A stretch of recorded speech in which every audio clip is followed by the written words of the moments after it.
Bem-vindos a mais um episódio de Histórias a 2. O tema de hoje é a Revolução de Outubro e eu estou aqui com o Tiago Lucas. Tiago, queria-te agradecer por teres aceito o nosso convite para vir ao podcast e a pedir para te apresentares. Ok, obrigado pelo convite para estar aqui. Eu chamo-me Tiago Lucas, tenho 25 anos, trabalho em finanças, tenho um grande interesse em história e criei o projeto da História da Classe Trabalhadora com mais alguns amigos já há alguns anos. O princípio é o de abordar a história de uma perspectiva da classe trabalhadora, não da perspectiva de grandes homens, grandes presidentes, grandes reis, imperadores. A ideia dos vencedores, não é? Exato, dos vencedores, que nós até agora temos sido praticamente sempre vencidos, mas contar um pouco essa história de quem lutou para nos trazer até aqui. O caminho que fizeram em todo o género de lutas, não só da classe trabalhadora, mas em termos de direitos LGBT, direitos das mulheres, lutas anticoloniais e, portanto, abordar isso dessa perspectiva anticolonial e feminista, etc., e não da perspectiva colonialista, europeia. A minha primeira pergunta era, incide sobre esta questão, como é que era o mundo antes, porque há um mundo antes da Revolução de Outubro, e que condições nesse mundo e no contexto da Rússia, né, é que permitiram a Revolução acontecer? Assim, nós na Rússia pré-revolução existia um império, um império com uma série de imperadores que na sua maioria defendiam a ideia de uma monarquia absoluta, onde a figura do imperador era quase um representante de Deus na Terra, muito ligado à religião ortodoxa. Esse imperador era quase o pai dos povos, o pai do povo russo, e tinha esse papel, eles próprios acreditavam nisso. Todas as decisões tinham de passar pelo imperador, portanto, tirando algumas exceções, antes da Revolução não existia sequer o que já existia na Europa, dos parlamentos burgueses, com partidos, alguma liberdade de imprensa, portanto isso não existia, existia uma autocracia na Rússia, e portanto, no final do século XIX nós temos uma Rússia feudal, maioritariamente composta por camponeses, mas que começa a sentir as pressões da parte da Europa Ocidental para se modernizar, e é obrigada a tal quando começa, quer em termos económicos, quer em termos militares, a ficar para trás. E, portanto, a Rússia, através de uma série de ministros e o imperador Alexandre II, que tinha assim, uma perspectiva mais reformista, começa a modernizar-se lentamente, especialmente nas grandes cidades, Petrogrado, Moscovo, nos projetos de construção de ferrovias, etc., começa a desenvolver-se. Isso cria um proletariado nestas grandes cidades. Muito concentrado, ao contrário da Alemanha, ao contrário da Inglaterra, que o proletariado estava muito espalhado ao longo de todo o país. No caso da Rússia ele estava muito concentrado. E, portanto, nós chegamos ao início do século XX e nós temos esse proletariado ascendente, ainda muito minoritário. Temos uma guerra fracassada com o Japão que coloca em causa a ideia de, ok, o Tsar tem o poder total e é um representante de Deus na Terra para nos proteger. Nós entramos numa guerra com o Japão e perdemos. E, portanto, isso é uma golpada grande no poder. Abala a posição. Exato, abala a posição de inatingível que o Tsar tinha dentro da Rússia. Isso leva a uma revolução falhada logo após a derrota na guerra com o Japão, mas isso cria as bases para a ideia de...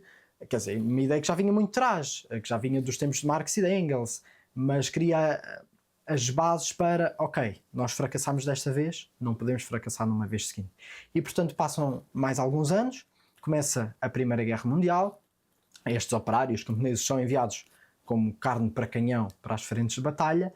A Rússia, em grande parte por não estar tão desenvolvida tecnologicamente como a Alemanha especialmente, começa a perder lentamente, começa a haver um custo em termos de vidas humanas muito grande, em termos materiais, em termos de fome, e isso começa a criar um desconforto geral muito grande na população. Toda a gente conhecia pessoas que foram enviadas para a guerra, pessoas que estavam a passar fome, as cidades não tinham acesso a comida, a produção estava direcionada para a guerra, e esse descontentamento geral, misturado com descontentamento porque a maior parte da população não gostava da rainha, não tinha assim, imensa simpatia pelo Tsar.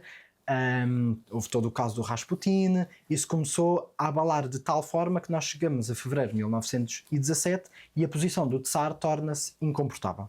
Ao passo que já não estamos a falar só de revolucionários que se opõem à monarquia absoluta. Há uma população que está cada vez mais revoltosa e a opor-se e a não aceitar de como é que é suposto ele proteger-nos, e no entanto estamos aqui a passar fome. As condições já eram miseráveis antes, Sim. mas mais miseráveis se tornaram. E isto leva a que até liberais e reformistas aceitem a ideia de o Tsar tem de cair, vamos avançar e derrubar. E portanto em 8 de fevereiro no nosso calendário, aliás 8 de março no nosso calendário, mas em fevereiro no calendário russo, há uma greve motivada especialmente por mulheres, porque foi quem ficou nas cidades, foi o operariado que ficou nas cidades, nas fábricas, a produzir porque os homens tinham ido para a guerra, e portanto essas mulheres lideram essa greve geral, que acontece no dia 8 de março e que marca o dia que hoje é o Dia da Mulher Trabalhadora. Sim. E daí surge uma revolta que derruba o Czar abdica e é assumido um governo provisório durante este período. Portanto, isto são as condições gerais de nós termos um campesinato muito grande, muito empobrecido e que não tinha terra, porque tínhamos basicamente senhorios, landlords que eram donos de toda a terra e portanto todo este campesinato não tinha nada. Temos um proletariado industrial neste momento maioritariamente constituído por mulheres em condições completamente miseráveis, que já o eram antes e tornaram-se insustentáveis. Temos milhões de pessoas a morrer na guerra ou em trincheiras em condições que nos é muito difícil sequer de perceber. Sim, a brutalidade da Primeira Guerra Mundial nesse sentido é indescritível mesmo. E isto leva a que surjam reivindicações muito claras de os camponeses queriam terra, a população no geral, quer nas cidades quer no campo, queria pão, queria comida, que nem isso tinha, e queria-se a paz. Não se queria continuar numa guerra imperialista entre Estados, entre uma monarquia absoluta russa e uma monarquia absoluta alemã. Quer dizer, os camponeses chegaram um bocado à conclusão, e os operários e os soldados, de nós andamos aqui a morrer para nada. Exato. E portanto, há uma grande oposição à guerra, forma-se esse governo provisório. Esse governo provisório lidera a Rússia ali entre a Revolução de Fevereiro e a Revolução de Outubro. E esse governo provisório falha em todas estas 3 reivindicações claras, que é: não consegue resolver o problema da escassez de comida, não consegue ou nem quer pôr fim à guerra, porque eles querem continuar a guerra na mesma, e não vai ceder terra aos camponeses. E portanto isto mantém-se a situação insustentável, porque saiu o Tsar Mas mantiveram-se as condições exatamente iguais. Mantiveram-se as condições iguais. Ao longo deste período já existiam certas estruturas de poder, como por exemplo o Soviete Petrogrado, que já existia desde a Revolução de 1905. Esse Soviete mantém-se e a Soviete passa na prática a assumir a gestão da cidade. Há um governo provisório, burguês, mas há também um Soviete que organiza trabalhadores da cidade de Petrogrado e de outras cidades também, que na prática também assume a gestão do dia-a-dia da cidade de uma forma até mais democrática, porque tem representantes eleitos pelos trabalhadores, e há um certo acordo para partilha de poder entre o Soviete de Petrogrado e os governos provisórios. A questão é que não é posto fim à guerra, não se encontra forma de dar comida às pessoas e, portanto, isso mantém a situação insustentável. Muitos dos presos políticos foram libertados, muitos dos exilados, como no caso do Lenin, muitos outros bolcheviques e anarquistas e socialistas revolucionários voltam à Rússia. Exato. Portanto, voltam ali entre abril, maio e junho. Há uma tentativa de uma segunda revolução em junho, que fracassa, e portanto chegamos a outubro e há de facto uma tomada do poder, há uma tomada de locais estratégicos em Petrogrado e depois noutras cidades também, há a mobilização de tropas que estavam a vir da guerra descontentes ou que tinham sido chamadas pelo governo provisório para manter a ordem e que pelo contrário essas tropas chegam a Petrogrado, marinheiros, etc., e ajudam a tomar de assalto essas instituições russas e portanto há de facto aqui a primeira tomada de poder, tirando a Comuna de Paris, pela classe trabalhadora num país no mundo. Como é que isto acaba por afetar, né, o panorama mundial? Porque, como tu disseste, há aqui primeiro a experiência da Comuna de Paris, né? Que é pronto, um bocadinho um ponto mais micro, né? Mas isto estamos a falar de um país inteiro a ser tomado pela classe trabalhadora. Como é que isto afetou logo de imediato a política mundial? De imediato há um choque muito grande a vários níveis, que é a Comuna de Paris tinha acontecido quase 50 anos antes. Então pouca gente que a tivesse vivido ainda era viva. Depois, a monarquia absoluta russa durava há 3 ou 4 séculos. As monarquias absolutas ou não absolutas noutros países duravam há décadas, há séculos também. E portanto a ideia de que a monarquia absoluta mais forte e com o punho mais firme de toda a Europa podia cair e ser derrubada, e o seu imperador afastado, e imperador, tsar, e ser tomado poder pela classe trabalhadora, envia ondas de choque pela Europa inteira. Sim. Que chocam governos, chocam famílias reais, chocam partidos reformistas que acreditavam que isso não era possível, e de repente aconteceu. Isto cria Portanto, um precedente. forma-se uma oposição logo de imediato. Forma-se uma oposição de imediato, porquê? Porque a Inglaterra e a França não queriam que a Rússia saísse da guerra, portanto estão imediatamente contra esta revolta. Sim. Já estariam por medo que isto acontecesse lá nos países deles. Mais contra estão a partir do momento que deixam ter o aliado do outro lado da fronteira da Alemanha. A Alemanha vai poder deslocar tropas para a frente de batalha ocidental e, portanto, é um problema muito grande para eles, e, portanto, eles invadem a Rússia pelo norte e pela Ucrânia. Outros países, Japão, Estados Unidos, Checoslováquia e muitos outros, aproveitam-se também deste momento para invadir pelo leste, para dar apoio a tropas tsaristas que não desapareceram e que continuam. Sim. E portanto há na prática uma invasão de uma série de países da Rússia neste momento. Os bolcheviques efetivamente fazem aquilo que prometeram, que é sair da guerra, fazem concessões territoriais muito grandes à Alemanha para conseguir isso, mas era a reivindicação da população russa não continuar a chacina. Essas reivindicações territoriais acabaram por depois não ser totais, porque a Alemanha depois de facto perdeu a guerra. Mas isto envia ondas de choque que chegam a todo o mundo e colocam em causa de... Há certas ideias que são quase inquestionáveis em todas as sociedades, que são divinas, que são... que ninguém questiona, são as bases. Sim, os dogmas, né? Os dogmas e a religião, a monarquia absoluta, o tsar, a autocracia, era algo inquestionável que durava há séculos, e portanto, isso cair e a classe trabalhadora tomar o poder envia uma onda de choque de uma forma que se sente em todos os países. Isso depois leva a outras revoltas, porque a Revolução Russa acontece no final de 1917 e a partir de 1918 nós começamos a ter revoltas pela Europa. Começamos a ter milhares de tropas francesas a recusarem-se a lutar na guerra, começamos a ter tropas inglesas a recusarem-se a lutar nas frentes de batalha, começamos a ter tropas alemãs a recusarem-se. Temos uma Revolução Democrática Alemã também no final de 1918, temos uma revolução na Hungria, uma revolução proletária também, conduzida por trabalhadores que tomam o poder na Hungria, que era uma parte de outro império também.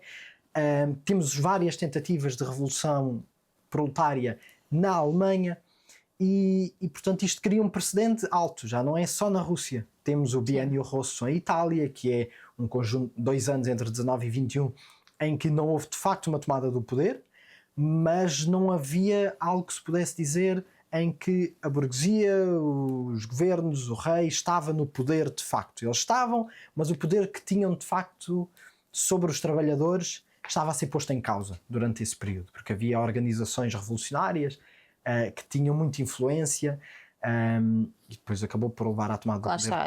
A Revolução de Outubro abre as portas, né? Quase todo o mundo, mais localizado na Europa, mas depois vai se espalhando, né? Como vamos ver mais à frente. Ou seja, porque lá está, sai do plano do teórico, do imaginado e passa. Isto é possível pela primeira vez. Sim. Rosa Luxemburgo dizia que a Revolução Russa salvou a honra do socialismo, porque tinha havido a Comuna de Paris 50 anos antes e passados 50 anos em que ninguém é vivo, eu sinto que nem os próprios revolucionários acreditavam que isso podia acontecer, ou que era algo tão distante, tão fora do alcance, que muitos deles não o iriam viver. E nós temos essa sensação hoje em dia. Exato, era o que eu ia dizer, é como nós estamos hoje. Nós estamos assim, que é tipo, nós acreditamos que isso um dia vai acontecer, que a história pode caminhar para lá, que isso é possível, mas quando? Exato. Em que condições? Vai mesmo? Vamos vivê-lo? Ou vai acontecer daqui a 70 anos, quando já cá não estivermos? Portanto, nós próprios que queremos, às vezes o questionamos, e então é bom nós, pela nossa própria autoestima coletiva, nos agarrarmos a eventos destes e percebermos isto é possível, que condições é que levaram a isso, porque há condições semelhantes que nós às vezes vivemos, não iguais, mas semelhantes, e o que é que eles fizeram também para tornar isso possível. Porque há coisas que nós não controlamos. As invasões, a oposição, a reação, as condições que nos levam a tal. Agora, há coisas que nós controlamos. Nós nos organizarmos. Nós mobilizarmos os trabalhadores, nós consciencializarmos as pessoas, nós fazemos um trabalho de bases alargado, nós conseguirmos criar organizações para a classe trabalhadora apenas e que sirvam à classe trabalhadora, não organizações que servem à população ou que servem assim uma coisa que mistura tudo. Isso também havia na Rússia, mas o que levou a uma revolução foi organizações revolucionárias que organizaram a classe trabalhadora. E eu acho que nós temos de desagarrar um bocadinho a isso, ainda hoje em dia. Portanto, aqui a esperança como algo que também é revolucionário, não é? Também. E também um pouco, ou seja, as lições que a esquerda moderna tem que tirar deste tipo de acontecimentos, não é? Porque é muito importante, como tu disseste, perceber as semelhanças, perceber as diferenças também, não é? O que é que mudou, porque muita coisa mudou, logicamente. Mas olhar para isto permite-nos construir um caminho, que às vezes é difícil, lá está, acreditar, vai ser no nosso tempo, vamos ver, estamos mesmo a construir isto ou estamos só a fazer algo que vai ficar num vácuo eterno. E agora vamos especificar um bocadinho mais, que é falar do marxismo e do comunismo como ideologia que serve de base para esta revolução e como é que isto foi acontecendo.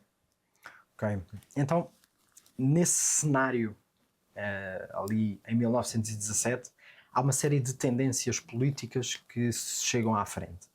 Há socialistas revolucionários, há mencheviques, há os bolcheviques, há anarquistas, há uma série de reformistas marxistas e não marxistas, há liberais e, portanto, há uma série de tendências que disputam entre si e há trabalhadores mais ou menos organizados que eles próprios tomam a dianteira dos acontecimentos, por vezes nem organizados por nenhuma destas tendências, mesmo que eventualmente depois se associem a alguma. Portanto, a Revolução de 1917 foi motivada, de fevereiro inicialmente, por essas greves gerais, por esses trabalhadores a seguirem à rua, foi apoiada genericamente por quase todo o espectro político da Rússia na altura, mas quando nós chegamos à Revolução de Outubro, eu não sei se diria que essa revolução foi comandada pelos bolcheviques, porque em grande parte ela fugia-lhes do controle, os acontecimentos surgiam, tínhamos bolcheviques na noite anterior a dizer isto nunca vai acontecer, não há condições para tal, vocês são malucos, portanto isto acontece em todos os momentos e nós ouvimos isto hoje em dia. E às vezes de facto não acontece. Mas o facto é, os acontecimentos fugiram um pouco a todas as tendências políticas, mas os bolcheviques foram o grupo que se conseguiu posicionar melhor para tomar a dianteira dos acontecimentos, em parte porque tinham conseguido conquistar uma maioria no Soviete de Petrogrado, portanto o Soviete de Petrogrado, que partilhava o poder com o governo provisório, está de facto nas mãos dos bolcheviques, os trabalhadores estão alinhados nesse sentido, e a partir do momento que o governo provisório é derrubado, que os bolcheviques depois derrubam a Assembleia Constituinte, que organizava todas estas tendências, desde tendências proletárias que representavam trabalhadores até tendências liberais que representavam todo o tipo de burgueses e aristocratas e pequena burguesia e outras tendências. A partir do momento que estas duas instituições centrais para uma democracia burguesa que podia surgir na Rússia são deitadas abaixo, nós passamos a ter na prática os bolcheviques a chegarem-se à frente e a tomarem o poder aqui neste momento. Entretanto já me perdi um bocadinho e fugi um bocadinho à pergunta. Para falar como é que, ou seja, estavas a explicar, né, porque é que acabou por ser esta ideologia, porque é que foram os bolcheviques que conseguiram, né, organizar-se e colocar-se da melhor maneira face às outras tendências políticas que estavam a acontecer em simultâneo. É que, pronto, qual é o papel do marxismo e do comunismo, pronto, na Revolução de Outubro?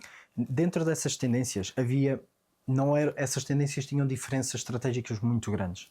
Havia tendências mais jacobinistas, defendiam que uma pequena minoria revolucionária devia tomar o poder de facto e estabelecer uma ditadura que governasse para as massas, mas sem as massas.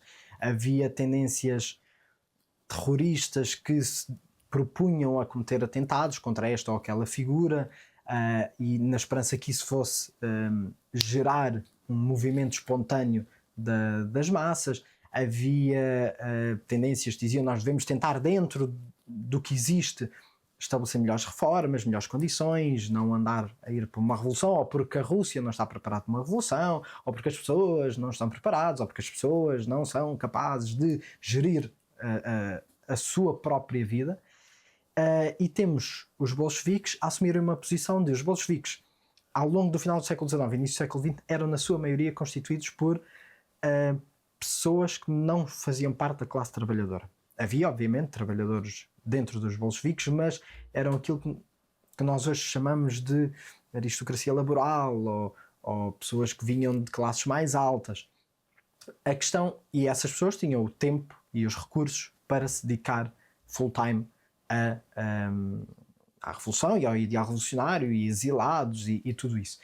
Agora, o que o marxismo defendia dentro disto, porque isto era geral não só dos bolcheviques, na maioria das vertentes revolucionárias e liberais, o que o marxismo defendia, diferente das outras tendências, tem de haver uma interligação muito grande entre este setor intelectual, que eram na prática a maioria dos bolcheviques, e a classe trabalhadora, e o proletariado industrial. Tem de haver essa interligação muito grande.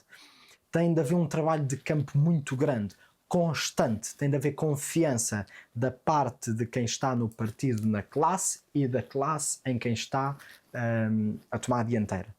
E muitas destas tendências não defendiam isto. Havia tendências socialistas que defendiam quase um retorno ao feudalismo, do género, devíamos voltar às nossas vilas quando éramos camponeses e vivíamos todos felizes a cultivar trigo, só com as nossas famílias. Quase uma ideia de uma comunidade autossuficiente. Exato, havia muito essa ideia, porque a Rússia eram vilas espalhadas por um continente inteiro. E, portanto, muito à semelhança também daquilo que foram as experiências do socialismo utópico. Sim, exatamente, muito ligado a isso, um retorno à vida em comunidade. Isso não ia acontecer, porque o capitalismo ia se desenvolver, ia matar essas vilas, ia empurrar as pessoas para as cidades e a torná-las proletárias. Tornando-as proletárias, era preciso organizá-las e estar lá com elas. E eu acho que foi aqui que depois, mal ou bem, porque houve muitas falhas neste processo, mas eles iniciaram esse processo. A partir do final do século XIX, iniciaram esse processo de interligar o partido com a classe. Na altura ainda não era o Partido Bolchevique, era o Partido Social Democrata Russo, de interligar o partido com a classe trabalhadora. E eu acho que isso foi o fundamental, porque chegado um momento revolucionário, estavam criadas as condições em termos de organização e de implementação do partido na classe para levar à frente uma revolução. Há pouco falamos também da classe que foi o backbone teórico, né, para a revolução, e acho que é essencial aqui falarmos do papel de Lenin, né, que é uma figura central, como é lógico, mas também do seu papel como teórico e no desenvolvimento e do seu papel que ocupa até o dia 2, né, dentro do que é a teoria marxista. Sim, assim, Lenin teve um papel central. Ele aproveitou muito o tempo no exílio na Suíça, nas deportações que sofreu, para se desenvolver teoricamente e para desenvolver, para escrever, para analisar o desenvolvimento do capitalismo na Rússia, e portanto eu acho que isso foi muito importante. Lenin de facto tomou a dianteira. Houve outras pessoas muito importantes neste processo, portanto era um partido bolchevique que tinha todas estas pessoas a fazer todo este trabalho, a Krupskaya, o Trotsky, montes de outros bolcheviques que tiveram papéis fundamentais, Lenin acho que teve uma contribuição grande num aspecto que eu vou focar apenas nesse, que é a ideia de... Chegamos a um ponto em que o capitalismo está desenvolvido ao ponto de haver sistemas imperiais com colónias onde vão extrair recursos para trazer de volta para as metrópoles e depois transformar esses recursos nas fábricas e vender esses produtos para outros países. Esta ideia do imperialismo leva a diferentes impérios, com diferentes colónias, com oposições comerciais também entre si, a eventualmente entrarem em guerra. Isso depois acontece na Primeira Guerra Mundial, quando um dos motivos para a guerra é também a disputa das colónias em África. Exato. E isso, enquanto que a maior parte dos socialistas e sociais revolucionários na Europa toda, e na Rússia também, defendiam apoiar o seu próprio país, na França os socialistas diziam, mas nós somos uma república, temos de atacar os despotas alemães. Na Alemanha os sociais-democratas diziam, não, nós é que somos não sei o quê, temos de atacar os franceses não sei o quê, porque têm montes de colónias. Enquanto que muita esquerda entrou no discurso militarista, apoiou os seus próprios governos, participou na mobilização, no caso do Partido Social Democrata francês, o Partido Social Democrata alemão, o Partido Socialista italiano, entraram nesse jogo. Os bolcheviques, Lenin teve um papel importante nisso, mas foram os bolcheviques na prática, criaram a ideia de não, nós não temos de apoiar o nosso próprio país, nação, império, nós temos de desenvolver a ideia do derrotismo revolucionário. A nossa classe, a classe trabalhadora, o proletariado, tem de se unir entre si, dentro dos diferentes países, contra os seus próprios países. Tem de haver sabotagem do esforço de guerra, tem de haver sabotagem da mobilização para a guerra, das narrativas de guerra em todos os países. E, portanto, houve uma... Que é a ideia do proletariado mundial, não é? Do proletariado mundial se unir Sim. enquanto classe e não de se unir à classe dominante do seu próprio país que a estava a enviar para morrer na guerra. Exato. E, portanto, houve uma ruptura grande entre fações da esquerda que apoiavam a guerra no seu próprio país, isto aconteceu em todos os países, e fações que eram contra a guerra, a favor da saída da guerra e a favor de uma guerra civil, de uma guerra de classes, à escala europeia ou mundial, que levasse aí depois a uma tomada do poder pela classe trabalhadora. E isto não é uma ideia que nasce completamente Lenin, já vinha de trás, o Marx já tinha o trabalhadores todo o mundo unidos, mas que foi um pouco avançada pelos bolcheviques na altura e que é importante. E já que falamos de Lenin, agora acho que é importante fazer aqui quase um ponto de comparação com outra figura que vem posteriormente e que é uma das figuras também centrais daquilo que foi a União Soviética, que é Stalin. E quais são as diferenças quando Stalin entra para o poder, porque há muito esta ideia, né, no discurso, mesmo dentro da esquerda, que até Lenin estávamos muito bem e que depois Stalin veio estragar tudo o que se tinha construído até ali, ou pelo menos uma parte, nomeadamente naquilo que é, quando falamos de direitos humanos e daquilo que é justiça social. Como é que tu vês estas figuras? Eu vou dizer algo que pode até ser um pouco polémico, mas eu acabo por ver um pouco o Stalin como continuação do Lenin. Ou seja, eu digo isto e faço já um disclaimer anterior, que é, eu acho que a história não é feita por grandes homens e a história foge-lhes ao controle na totalidade. Os acontecimentos seguem o seu rumo muito independentemente e, portanto, eu não acho que uma figura como o Stalin ou como o Lenin ou outra qualquer que tenha estado à frente da União Soviética, o Khrushchev, o Gorbachev, tenham tido um papel assim tão grande na queda ou na... Ou seja, achas que se fosse outra pessoa qualquer, tendencialmente seria aquele rumo? Não seria muito diferente. Porquê? Porque o rumo que o Stalin levou a partir do momento que chega ao poder já vinha condicionado pelo rumo que a União Soviética começou a seguir logo após a sua fundação e durante ainda a Guerra Civil. E eu acho que há duas ou três coisas fundamentais que levaram a isso, que é, na Rússia, em 1918, quando acontece a Revolução, toda a gente concorda que a Revolução na Rússia só pode triunfar se acontecer pelo menos uma Revolução na Alemanha. E a Revolução na Alemanha depois abria portas para o resto da Europa e para o resto do mundo. A Alemanha era o país com o proletariado melhor desenvolvido, se calhar só ali lado a lado com a França e com a Inglaterra. E, portanto, o proletariado não era assim tão grande ainda na Rússia. E sem o proletariado alemão era muito difícil, para não dizer impossível, qualquer revolução triunfar. Podia triunfar naquele momento, mas não... Depois ia cair. Mas iria cair. E a partir do momento que a Revolução na Alemanha fracassa, os esforços militares dos bolcheviques são cortados na Polónia por uma série de governos autocráticos que surgem na Polónia logo a seguir à Primeira Guerra Mundial e que se mantêm até à Segunda. São cortados ali por uma série de derrotas militares e, portanto, não permitem alincar as tropas russas com as tropas alemãs.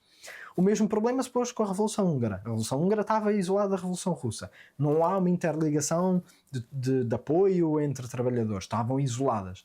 A partir do momento que essas duas experiências, húngara e alemã, são derrotadas, a Revolução Russa fica na prática isolada. E isso leva o Stalin a desenvolver a ideia do socialismo num só país, que ele muito ativamente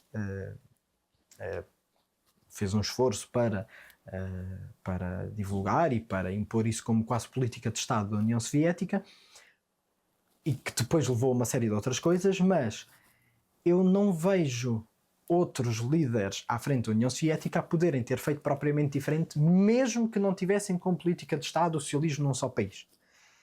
E que eu acho que é completamente antagónico, que é como é que nós passamos de defender o proletariado internacional para o socialismo num só país. Portanto, aquilo já não era socialismo nenhum. Mas as condições nas quais o Stalin assume o poder em 1924, depois da morte do Lenin, são condições em que a Rússia já está de facto isolada. Sim. E, portanto, Trotsky, por exemplo, é uma figura que se opôs muito ao socialismo num só país. Foi uma figura que fez um esforço muito grande para espalhar a revolução para a Europa. Era líder militar, fez o esforço na guerra contra a Polónia, desenvolveu o exército russo, apoiava a revolução na Alemanha. A questão é, eu não acho que, estando ele no poder, a coisa tivesse acontecido de forma propriamente muito diferente. E eu acho que a pena nisto tudo não é o que aconteceu mal, as divergências, Lenin, Stalin, há muito essas ideias na esquerda que começou a correr mal.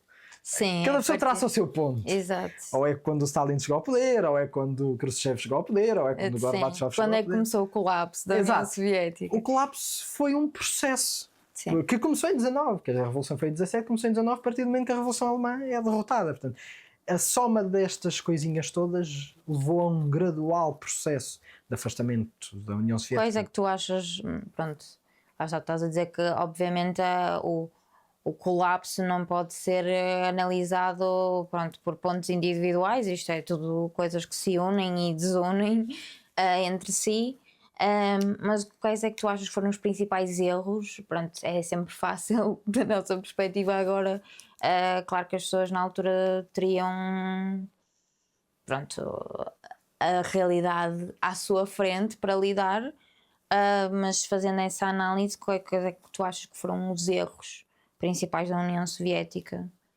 e que a condenaram de alguma forma? Eu vou começar logo pelo início e que é a tal questão de, por exemplo, a Revolução Alemã é derrotada. A Rússia vê-se isolada numa guerra civil que ainda durou até 22, com invasões de outros países, portanto numa situação completamente insustentável também ela. Muito centrada apenas na parte ocidental da Rússia, nas grandes cidades e zonas à volta. E acabou por acontecer o quê?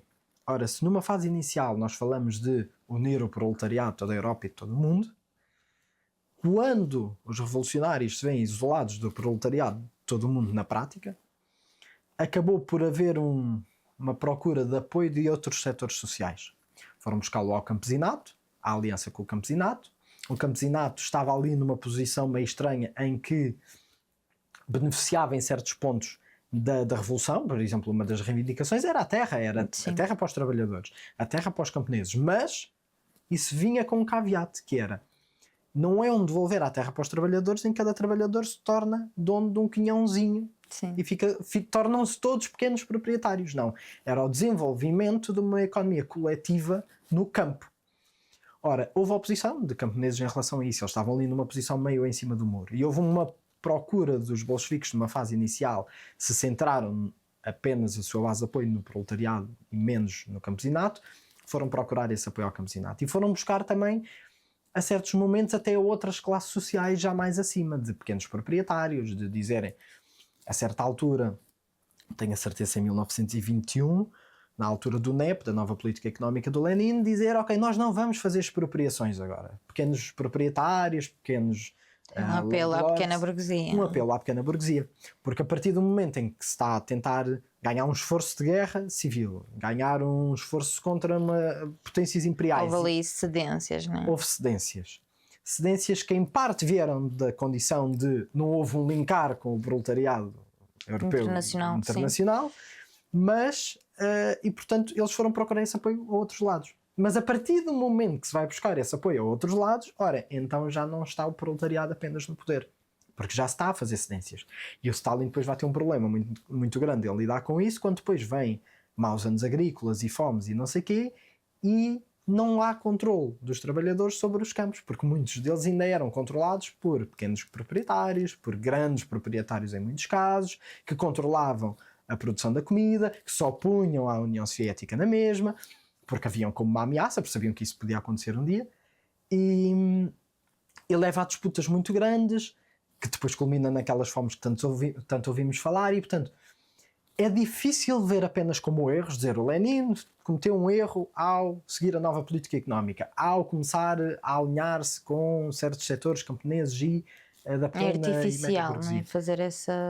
É artificial, sim, mas ao mesmo tempo nós conseguimos ver de aquilo foi um problema. Porque depois isso levou às condições para, progressivamente, a União Soviética descaminhar completamente daquilo que podia ter sido, de facto, projeto revolucionário. o projeto original. E daí que eu não gosto de culpar de... Foi o Stalin que burocratizou, de facto burocratizou bastante o partido, afastou as massas, purgou os bolcheviques originais praticamente todos. Houve problemas de outros líderes da União Soviética, mas até já houve, inclusive no Lenin. Portanto, isto é um processo que começou. E eu acho que é muito importante nós estudarmos isto como um processo para quando o vivermos, quando voltarmos a estar frente a escolhas deste género, por um lado deixarmos aquelas coisas de Stalin, Trotsky, não sei o quê, que metade da esquerda ainda muitas vezes anda metida. E é em grande parte para quando nós nos virmos postos em situações desse género, pensarmos, isto já aconteceu no passado. Estas decisões foram tomadas no passado e isto aconteceu. E levaram a determinadas consequências, claro. E levaram a determinadas consequências. E, portanto, o estudo da história é importante para isso, que é para chegarmos lá e tentarmos... Agora focando aqui, porque temos, e acho que é algo que é factual, a União Soviética traz-nos pela primeira vez temas que são a nível dos direitos humanos, do direito internacional, hoje em dia, que são beacons das sociedades, mas que bebem daí diretamente, o direito ao aborto, a questão da mulher, como tu falaste, das greves do dia 8 de março, que ainda hoje é o dia em que nós celebramos o Dia da Mulher Trabalhadora, não é? Qual é, ou seja, como é que a União Soviética impactou tudo o que, eu vou dizer, acho eu, sem muito erro, muito esta questão do papel da mulher, principalmente, mas também eu diria talvez dos movimentos anticolonialistas e por aí fora. Eu acho que a União Soviética teve um papel muito importante ao longo de toda a sua história nas influências e nos ventos e na inspiração que trouxe para o resto do mundo. Em muitos desses assuntos. Em certos assuntos desses também depois teve o papel contrário.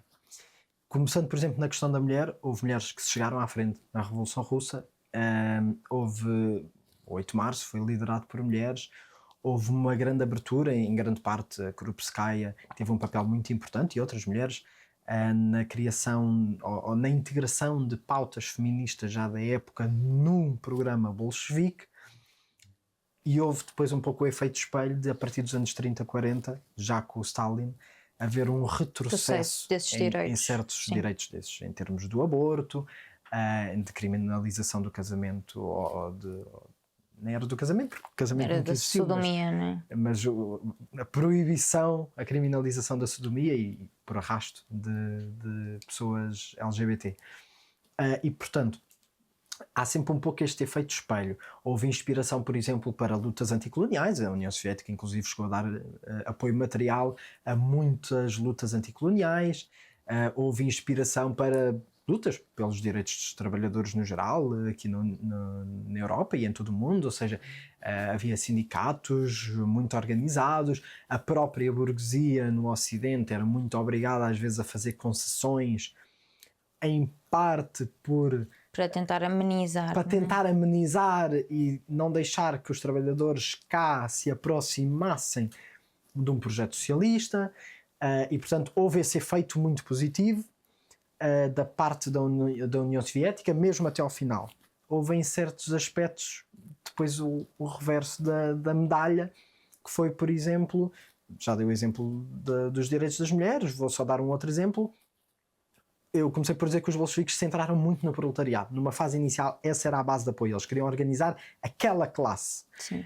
Mas a partir de certa altura, já no Stalin, nós chegamos perto da Segunda Guerra Mundial e há um reverso completo da muralha em que eles passam orientações para todos os partidos comunistas no resto do mundo, alto, vocês vão deixar de organizar apenas o proletariado, vocês vão passar a organizar-se com a pequena burguesia, com setores mais altos, com às vezes até a burguesia nacional antifascista, com setores antimonopolistas, e isto afetou todo o movimento comunista no Ocidente, que passaram lentamente a abdicar de proletariado é a classe com potencial revolucionário para fazer uma revolução, porque é quem tem interesse. Ou seja, voltamos à ideia das cedências. E não é? voltamos à ideia das cedências de não, nós temos de nos alinhar. Os compromissos. Que é tão sexy na esquerda, não é? E que é tão sexy na esquerda, exatamente, os permanentes compromissos que deslocam um programa revolucionário cada vez mais para o centro. Até ao momento em que já só é comunista de nome. Exato.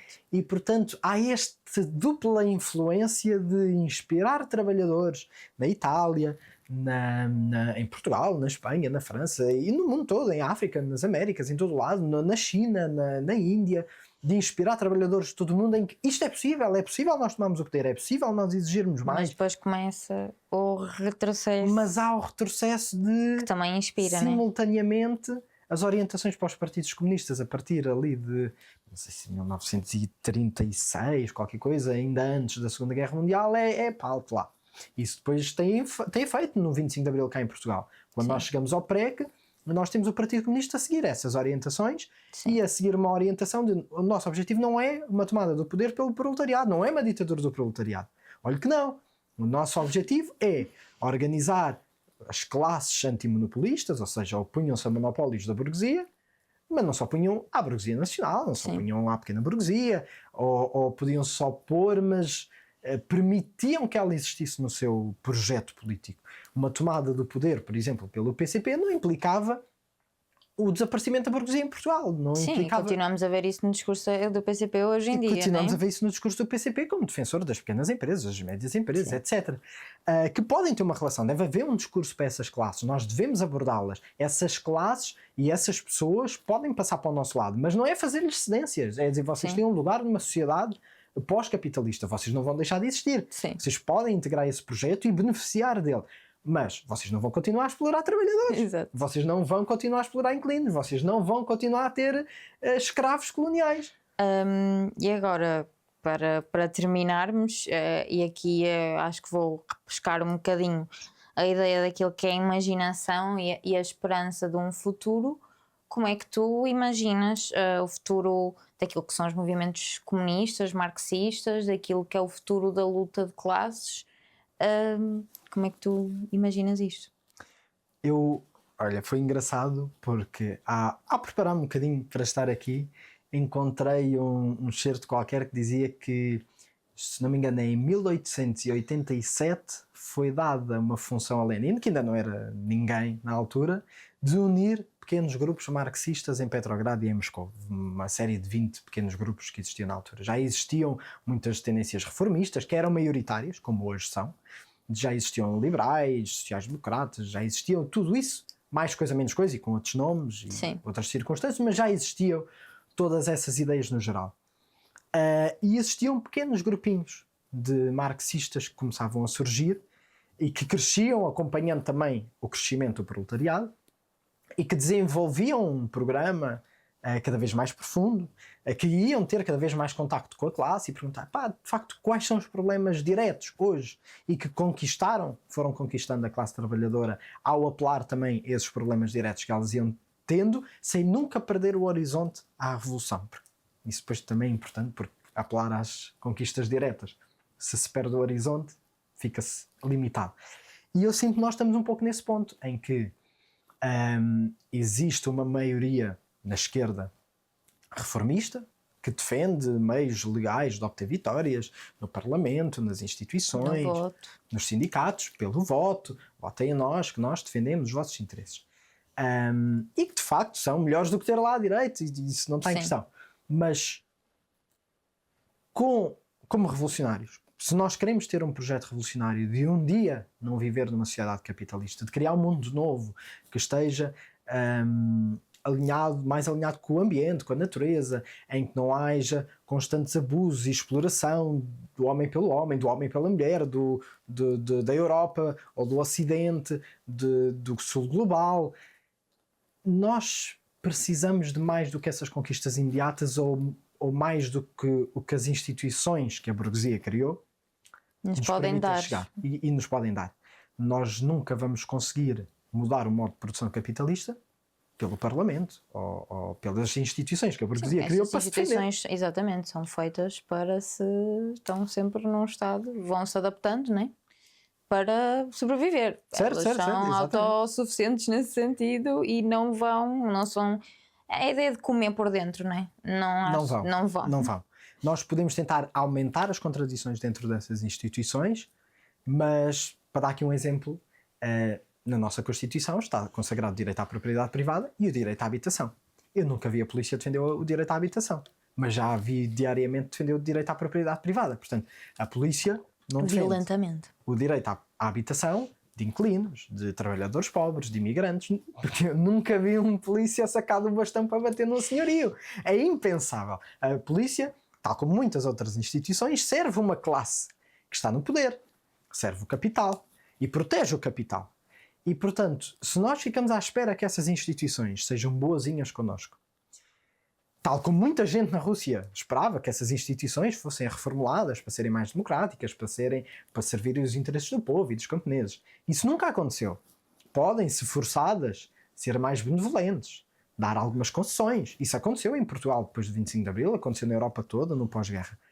Mas não só nós não estamos em condições, neste momento, sequer conseguir grandes concessões, não estamos, como temos de pensar um pouco mais à frente e ficamos apenas para essas concessões, porque foi isso que aconteceu no pós-25 de Abril. Conseguimos concessões. E aos poucos agora. Depois tiraram-nos. As concessões salariais em poucos anos desaparecem com a inflação. Sim. O SNS está a ser deitado abaixo.